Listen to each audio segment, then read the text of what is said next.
the lazy grasshopper and the busy ants. In the warm backyard, ants march in a long line, carrying food. A green grasshopper sits on a big leaf, playing his tiny violin. "Why do you work so hard?" The grasshopper laughs at the ants. "Winter is coming. We must save food," the ants reply. The grasshopper stretches and yawns. Winter is far away. The sun shines brightly as the ants fill their tiny storage. Days pass and dark clouds cover the sky. The wind blows and the trees start to shake.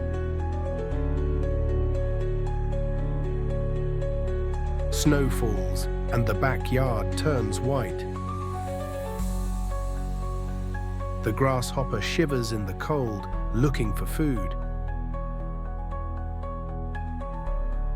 The ants sit inside their warm home, eating their saved food. "I should have worked, not wasted time," the grasshopper sighs. Moral: do not waste time. Prepare for the future.